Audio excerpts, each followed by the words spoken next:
नमस्कार मंडळी, मी आहे शुभम जायबाय. तुम्हाला सांगायची गरज नाही तरी पण सांगतो, शुभमचे ब्लॉग्स यूट्यूब चॅनलमध्ये स्वागत आहे तुमचं. तर तुम्ही पाहत आहात शुभमचे ब्लॉग्स यूट्यूब चॅनल. तर आज आपल्या ब्लॉगमध्ये आपण दाखवणार आहे तुम्हाला, पाहिलं तुम्ही नाही ना, तर सांगतो मी आज तुम्हाला दाखवणार आहे आपल्या इकडे गंगा टूर. तर आपण संगम जळगाव येथे राहून आपल्या इकडे गंगा गोदावरी माता आहे, तिथं 3 नद्याचा संगम आहे. ते ठिकाण पण दाखवतो तुम्हाला. आणि इथं गंगा गोदावरी माताचं संगम आहे आणि त्याच्यानंतर संगमेश्वर भगवानचं महादेवांचं मंदिर पण आहे, ते मी तुम्हाला दाखवलेलं आहे आणि पाठीमागं तुम्हाला दिसत पण आहे. आणि आज मी तुम्हाला दाखवणार आहे, मी गंगाला आलेलो आहे आणि तुम्हाला आता दाखवतो आपली गंगा माता गोदावरी. तर मित्रांनो, तर इकडून रस्ता आहे, तर असा रस्ता आहे. हे आपल्या शेतामध्ये महादेवांचं मंदिर आहे. त्याच्यानंतर ही गंगा गोदावरी माता इकडं पार खाली जाते. एक पात्रवाला बंधारा म्हणून आहे, इकडं पात्रवाला बंधारा आहे एक इकडं खाली. तर तिकडं जाते, इकडं सोलर बिलर डिप्या लोकांच्या मोटरी अशा तुम्ही बघू शकता मोटरी. आणि तुम्हाला एक दाखवतो मी मित्रांनो, ते म्हणजे हे बघा गंगा गोदावरी माता अशी खूप मोठी. तिथं तुम्हाला दिसतं का? नाही दिसत नाही. हे बघा बोटाची इकडं अंतरावर बघा एक महादेवांचं मंदिर आहे. जमिनीतून मूर्त वर हालते तिथं महादेवाची. तर ते मंदिर पाण्यात बांधलेलं आहे आणि 2-3 वर्ष झाले, 3 वर्ष झाले असंच लगातार काठ भरलेलं. यंदा पूर आलता, असंच भरलेलं पाणी राहतं गच. आणि महादेवांचं मंदिर तरी बने टिकून आहे, पडलं पिढं काय नाही, कारण की देवाची कृपा आहे. आणि इकडं तुम्ही पाहू शकता, ती तुम्हाला बाबळी दिसतात का, ते झुडूप गवत. तर त्याच्या पलीकडे इकडं इकून एक गोदावरी येते, इकून नदी गंगा येते, इकून कोणती तरी नदी येते आणि जमिनीतून एक नदी येते. जमिनीतून खालून काही म्हणतात प्रभू श्रीरामाला ते त्यांनी बाण आणला, आपल्याला नाही माहीत. लोक काही जुने म्हणतात, काहीला माहीत असं काही, पण जमिनीतून एक खालून पाणी येतं, एक वरून येते नदी, जमिनीतून एक नदी येते, एकूण गंगा माता येते. म्हणजे अशा 3 नद्याचा संगम आहे गंगा गोदावरी माता आहे. अशी पवित्र ठिकाणी लोक लय लांबून येतात, अमावस्याला पौर्णिमाला येतात इकडं. काय म्हणतात आपलं देव बघायसाठी याच्यासाठी, तर म्हणजे आंघोळ करण्यासाठी येतात. महादेवांचं संगमेश्वर देवांचं दर्शन करण्यासाठी येतात प्रभूचं. त्याच्यानंतर गंगा गोदावरी मातामध्ये बघू शकता तुम्ही असे, म्हणजे कुणी बी हे बघा इथं एक जणांनी देव करून ठेवलेला आहे, दिसला तुम्हाला. तर अशा मोटरी इथं देव येतं तुम्ही बघू शकता. इकडे मोटरी पण लई लोकांच्या मोटरी इकडे पहिल्यांदी आपली एक मागच्या नाही 2 वर्षापूर्वी फक्त आपली मोटर होती इकडे, बाकीच्या खाली तिकडे होत्या. पण आता इतकं झालं की इथं मोटरी झाल्या, पाईपलाईन झाल्या, खूप मोटरी इथं 100 ते 150 मोटरी झाल्या तिथं. म्हणजे असं खूप खूप खूप हे झालं आहे. गंगावरी गोदावरी माता खाली पाथरवला बंधारा म्हणून आहे, तिकडे एक बंधारा झाला आहे. तो बंधारा जेव्हापासून झाला तेव्हापासून इतक्या मोटर झाल्या, तितक्या काठ गंगा भरलेली असते. आता ही कमीत कमी 1 ते 1.5 किलोमीटर असं रुंदी असेल गंगा माताची. ती सगळी पाण्यात 1 ते 1.5 किलोमीटर असं पाण्यात रुंदी भरलेली आहे. लांबी आपण मोजू शकत नाही, लांबी इतकी लांब आहे. पैठणच्या नाथसागर धरणातून पाणी येतं, इकडे खाली समुद्र जातं म्हणते. लय लांब समुद्र. कोणचा समुद्र? अरबी समुद्र नाही का तो, तिकडं पाणी जातं खाली पार. तुम्ही बघू शकता किती लांब आहे. अशी म्हणजे गंगा गोदावरीमध्ये किती पाणी आहे आणि पवित्र ठिकाणी आपला तिचा जन्म झाला, आपलं काहीतरी मागच्या जन्माचं पुण्य असेल. तर असं म्हणजे अशा ठिकाणी संगमेश्वर महादेवांच्या चरणात आपला राहतो दर, तिथं आपला जन्म झाला. गंगा गोदावरी माताला लोकाला पाणी भेटत नाही, आपल्याला दररोज आंघोळीला घरी कसलं म्हणजे आपल्याला डेली पाणी म्हणा तुम्ही पिण्यासाठी, काय कशासाठी बी गंगा गोदावरी मातेचं पाणी असतं. तर असे म्हणजे हे बघा टिपी, लोकांच्या टिप्या वगैरे असे लिहि. आणि गंगाला मी जेव्हा वाटून तेव्हा येत असतो. इथं खडक आहे आपला खडकं.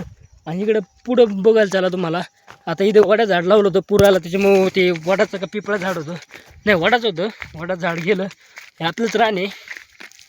आणि त्याच्यानंतर इथे एक कालभैरवाचं मंदिर पण आहे, ते थोडं दूर आहे, तिकडं लांब आहे.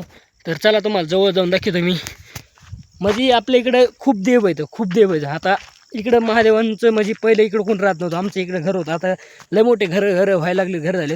तर त्याच्या आधी पण आमचं मूळ गाव काकरखेड आहे.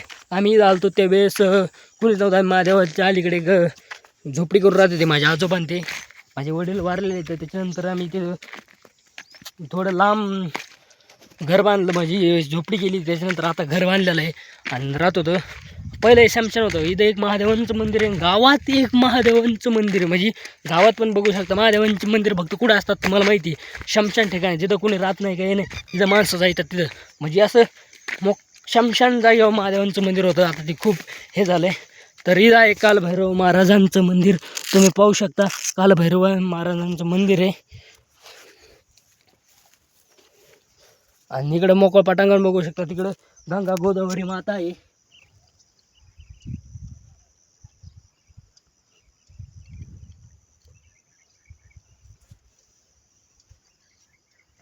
म्हणजे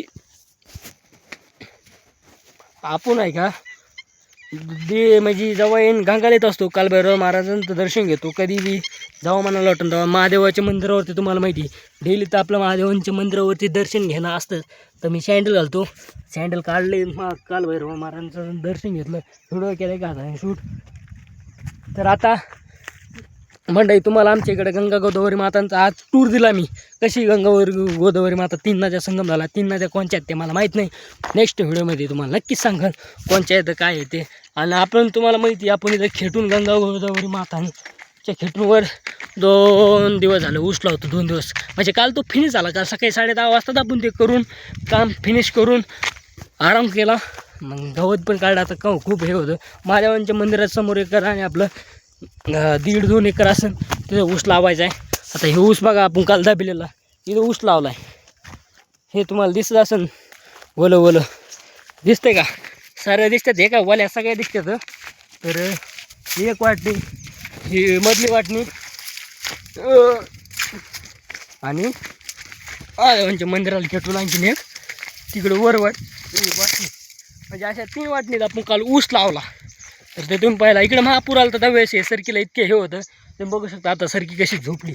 हे बघा हे सरकीला काहीच राहिलं नाही. 1 रुपयासुद्धा म्हणजे माझ्या चुलत भावाचं शेत आहे त्याला रुपयासुद्धा झाला. इथं आपले 3 येत अशी तूर होती. खतरनाक तूर आली ती खतरनाक. म्हणजे मागच्या वर्षी ऊस होता त्याच्यानंतर तूर केली यंदा.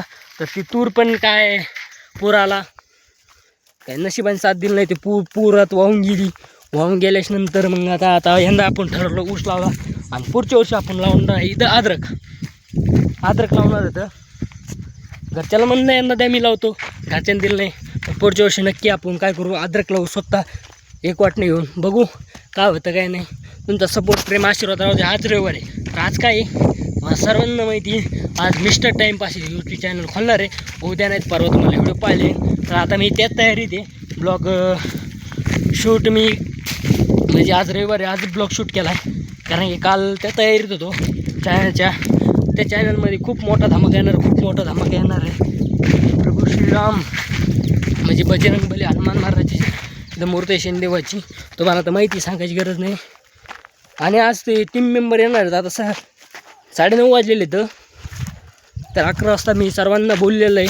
ते सर्व येणार आहेत. आणि आपल्याला महादेवांच्या मंदिरावरतीच व्हिडिओ शूट करत आहे. त्या व्हिडिओमध्ये तुम्ही पहा. तुम्हाला मी काय करेन स्पेशल लिंक पण व्हिडिओ बनवीन. त्या चॅनलची लिंक पण टाकीन स्पेशल उद्या टाकीन. कारण की आता चॅनल सध्या बनवलेला आहे पण व्हिडिओ नाही त्याच्यामुळे मी लिंक देऊ शकत नाही. कारण व्हिडिओ तर पाहिजे त्याच्यावरती. आता त्याच्यावरती व्हिडिओ बनणार आहे म्हणजे आज बनणार आहे. आजच मला रातभर जागून ते एडिट करून टाकून द्यायचं आहे. तर त्यासाठी तुम्हाला काय करता मी शुभमचे ब्लॉग्स यूट्यूब चॅनलला लाईक शेअर सबस्क्राईब करायचा. व्हिडिओ आवडला तरी करा नाही आवडला तरी लाईक शेअर सबस्क्राईब तुम्हाला शुभमचे ब्लॉग्स ह्या यूट्यूब चॅनलला करायचं. मिस्टर टाईमपास ह्या यूट्यूब चॅनलला तर तुम्हाला आवश्यक करायचं म्हणजे करायचं. कारण की त्याच्यावर असा मोठा धमाका येणार आहे. महाराष्ट्रात आजपर्यंत तसलं चॅनल मी काय आणखी पाहिलं नाही. आपण पहिलं बनवतो बाकीचे काय मला काही दिसलं नाही पण असलं तर असू द्या. पण आपण तर त्या डोक्यात विचार केला आपण बनणार आहे. तर भेटू आता नेक्स्ट ब्लॉगमध्ये. तोपर्यंत बाय हर हर महादेव. आणि मिस्टर टाईमपासला पण सबस्क्राईब करा आणि शुभमचे ब्लॉग्स यूट्यूब चॅनलला पण सबस्क्राईब करा. तर भेटू डायरेक्ट उद्याच्या ब्लॉगवर. तोपर्यंत हर हर महादेव.